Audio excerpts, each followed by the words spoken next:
प्रदेश सरकार की सख्ती के बाद मुख्य मार्गों के दुरुस्तीकरण में जुटे अधिकारी। गड्ढा मुक्त होंगी सभी सड़कें। खबर हम बताएंगे विस्तार से हमारी इस खास रिपोर्ट में। बने रहिए TNI 24 के साथ। बागपत में मुख्यमंत्री योगी आदित्यनाथ द्वारा गड्ढा मुक्त अभियान की शुरुआत हो गई है। 2024-25 अभियान के तहत सभी टेंडर जारी कर दिए गए हैं और जहां-जहां रोड में गड्ढे और रोड क्षतिग्रस्त है उन पर कार्य प्रारंभ कर दिया गया है। वहीं अभी भी जनपद के विभिन्न मार्ग पूरी तरह क्षतिग्रस्त हैं और राहगीरों को समस्याओं का सामना करना पड़ रहा है। बिजवाड़ा गाँव का मुख्य मार्ग पूरी तरह क्षतिग्रस्त हो चुका है। ग्रामीण रामपाल सिंह ने बताया कि काफी समय से रास्ता क्षतिग्रस्त है। शिकायतों के बाद भी समाधान नहीं हो रहा। जहां सुबह के मुखिया योगी आदित्यनाथ गड्ढा मुक्त की बात करते हैं, वहीं यहां पर उनके अधिकारी सड़कों को गड्ढा मुक्त नहीं करते। हालांकि क्षतिग्रस्त सड़कों पर कहीं-कहीं मरम्मत करते हैं और चले जाते हैं, जिसके बाद फिर से सड़कों का वही हाल हो जाता है। उन्होंने अधिकारियों से मार्गों की सही और गुणवत्ता से दुरुस्त कराए जाने की मांग की। वही इंजीनियर अतुल कुमार का कहना है कि 2024-25 गड्ढा मुक्त सड़क अभियान की शुरुआत हो गई है। जनपद भर में जहां भी रोड क्षतिग्रस्त है सबको जल्द ही दुरुस्त किया जाएगा। किसी भी राहगीर स्थानीय व्यक्ति को रोड संबंधित समस्याएं नहीं होने दी जाएंगी। वहीं मार्गों के आसपास नालों का भी निर्माण कराया जा रहा है। जनपद में यातायात व्यवस्था के लिए रोड पूरी तरह से तैयार है और कहीं भी किसी भी प्रकार की समस्या नहीं है। जहां जहां शिकायतें प्राप्त होती हैं वहां पर तुरंत टीम भेजकर मार्गों को दुरुस्त कर दिया जाता है।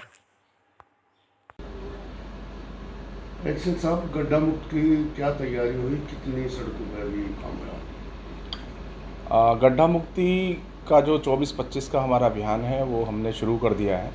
जनपद स्तर पर हमने जोरों शोरों पे सारी तैयारी कर ली। हमारे टेंडर सारे प्लान हैं।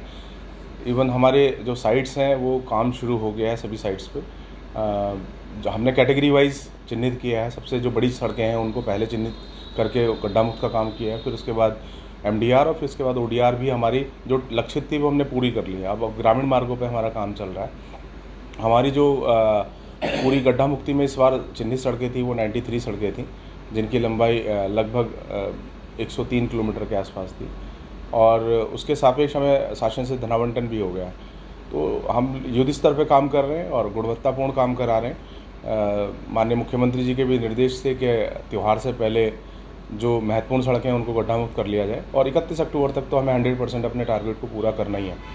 जनपद बागपत में हमारी जो त्यौहार से संबंधित सड़कें थी वो पहले से ही काफ़ी अच्छी दशा में हैं, तो उस पर हमें बहुत ज़्यादा काम करने की आवश्यकता नहीं पड़ी है। परंतु जो हमारी ग्रामीण क्षेत्रों की सड़कें हैं उन पर हमें थोड़ा काम करना पड़ रहा है और हमने जो है शुरू किया है और उसको निर्धारित जो लक्ष्य तिथि है उसमें पूर्ण कराएंगे। ग्रामीण क्षेत्र में जो गन्ना फैक्ट्री चलने वाली है उस सड़कें जो है गड्ढा मुक्त। इस संबंध में एक्चुअली जो गन्ना विभाग से हमें अभी तक की जो कुल सड़कें मिली हैं 108 सड़कें मिली थी, उसके सापेक्ष 17 सड़कें हमने पुनर्निर्माण में पहले चरण में भेजी थी। उनकी स्वीकृति हमें प्राप्त हो गई है, उन पे काम चल रहा है और हमारा टारगेट है कि गन्ना का जो सत्र होगा शुरू, उससे पहले वो हम 17 सड़कें दुरुस्त कर दें, बना के तैयार हो जाएंगी। जो सेकंड और थर्ड फेज़ में जो सड़कें मिली हैं उनको हमने उनका प्राकलन बना के उच्च स्तर को भेज दिया। स्वीकृति उपरांत उस पर भी कार्य कराने का काम कराएंगे। क्योंकि ये फर्स्ट टाइम लोकवाणी विभाग को सड़कें मिली हैं, तो गड्ढा मुक्ति का ऐसा कोई हमें इसका आवंटन नहीं मिला है कि गन्ना विभाग की जो सड़कें हैं उनको हम गड्ढा मुक्त कराएँ। उनको पुनर्निर्माण या विशेष मरम्मत में करने का लक्ष्य है, तो उसके सापेक्ष जैसी स्वीकृति प्राप्त होती है तत्काल काम कराएंगे। क्या नाम है? रामपाल सिंह। रामपाल सिंह, गाँव कौन सा है? गांव बिजवाड़ा। अच्छा, ये रोड क्षतिग्रस्त हो रहा है, ये कितने दिन से हो रहा है? ये काफ़ी दिनों से हो रहा है। ये नई सड़क बनू तो काफ़ी दिन हो गए। गड्ढे 2-2, 3-3 फुट के गड्ढे हो रहे हैं। अब ये किसानों की ये गन्ने, ट्रॉली, बुग्गी आऊँगी, सब बहुत परेशानी का सामना करना पड़ रहा। और कई गाँवों का बाईपास है, बाहर निकल के बिनौली और जिमाना जाते हैं, मक्खर प्याऊ पे भी जा, सारा रास्ता क्षतिग्रस्त हो रहा। बहुत बड़ा नुकसान है इस आने जाने वालों को। क्या इस पे ये बराबर की साइड ऊंची है, इसलिए पानी की निकासी नहीं होती, इसलिए